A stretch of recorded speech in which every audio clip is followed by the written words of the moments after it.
नमस्कार, lead India publishers association में आपका बहुत बहुत स्वागत है। मैं हूं डॉक्टर तरुणा एस गौड़। हमने आपको बताया था कि अगली सीरीज़ जो होगी वो मीडिया एक्ट्स के ऊपर होगी। तो हमने जो पहला एक्ट लिया है वो है PRB एक्ट 1867।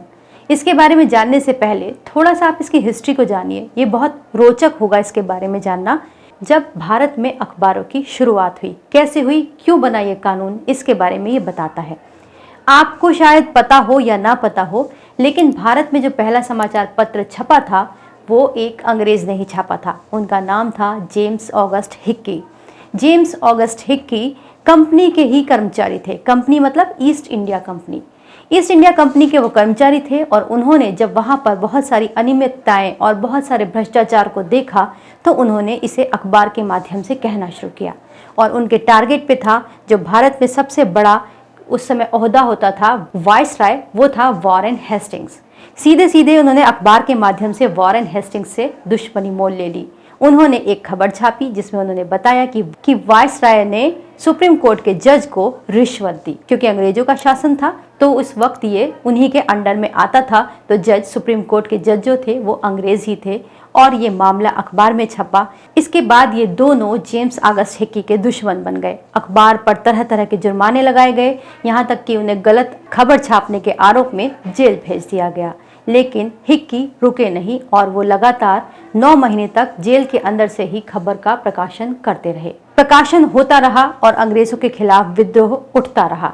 यहाँ तक कि कहा जाता है कि 1857 की जो क्रांति थी उसके भी कहीं ना कहीं जड़ में जेम्स ऑगस्टस हिक्की का यही अखबार था जिसका नाम था बंगाल गैजेट। इसके बाद 1857 का विद्रोह हुआ। हालांकि जब जांच बैठी तो वाइसराय और सुप्रीम कोर्ट के जज दोनों दोषी पाए गए और उनके ऊपर इम्पीचमेंट यानी महाअभियोग चलाया गया। यानी ये मुकदमा होता है जो जज के ऊपर और बड़े ओहदेदारों के ऊपर चलता है, जो महामुकदमा समझिए इसे आप। वॉरेन हेस्टिंग्स और जज को दोनों को ही सजा हुई, जुर्माना हुआ। लेकिन इस अखबार ने भारत के आज़ादी के आंदोलन को प्रेरणा दी और लोगों ने समझ लिया कि अगर हम अखबार के माध्यम से या फिर पत्रकारिता के माध्यम से पूरे देश की जनता को कनेक्ट करने का, और उसके बाद अखबारों के प्रकाशन तेजी से होने लगे।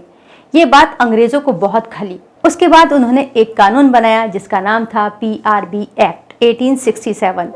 क्योंकि ये 1867 में बना था इसीलिए ये ईयर इसके साथ जोड़ दिया गया। ये हुई हिस्ट्री। और लंबे संघर्ष के बाद जब भारत को आज़ादी मिली तो फिर इसी कानून में थोड़े संशोधन किए गए और जो आज आप वर्तमान में मीडिया के रजिस्ट्रेशन के कानून देखते हैं उसके लिए ये एक मुख्य कानून साबित हुआ। PRB एक्ट 1867 में जो अमेंडमेंट, पहला अमेंडमेंट हुआ, उसके बाद प्रेस आयोग बना। प्रेस आयोग ने कुछ सिफारिशें दी और उसके बाद मीडिया के रजिस्ट्रेशन यानी प्रिंट मीडिया के रजिस्ट्रेशन के लिए एक अलग विभाग बनाया गया जिसका नाम रखा गया RNI।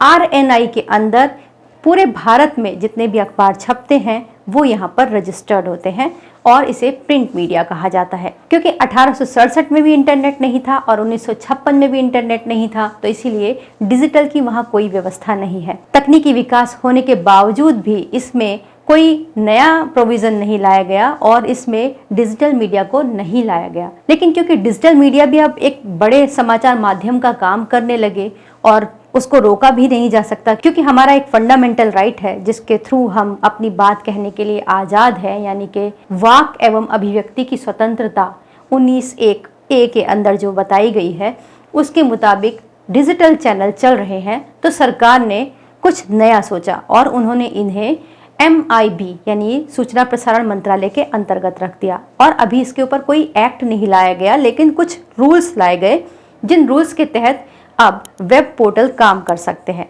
लेकिन वो ना तो रजिस्टर्ड मीडिया है और ना ही वो प्रेस आई कार्ड इशू कर सकते हैं। तो PRB एक्ट 1867 है जो भारत में प्रिंट मीडिया को पूरी तरह से रजिस्टर्ड करता है, रेगुलेट करता है। इसमें प्रिंटिंग मशीन भी रजिस्टर्ड होती हैं। जैसे भारत में चलने वाले अखबारों का रजिस्ट्रेशन RNI में होता है, ठीक वैसे ही प्रिंटिंग मशीन भी अगर आप लगाते हैं तो उसको भी आपको पहले RNI में रजिस्टर्ड कराना पड़ता है। अगर आप RNI में रजिस्टर्ड कराए बिना अखबार का प्रकाशन करते हैं तो वो कानूनन जुर्म होता है। PRB एक्ट 1867 में कुछ जो CRPC की धाराएं हैं उनको भी इंक्लूड किया गया है, जो कि मानहानि से जुड़ी हैं, राजद्रोह से जुड़ी हैं, जिसमें कि बाकायदा जेल और सजा और जुर्माने होते हैं। तो ये एक कुल मिलाकर होलसेल एक एक्ट के बारे में आपने जाना जो प्रिंट मीडिया के रजिस्ट्रेशन के लिए उत्तरदायी है।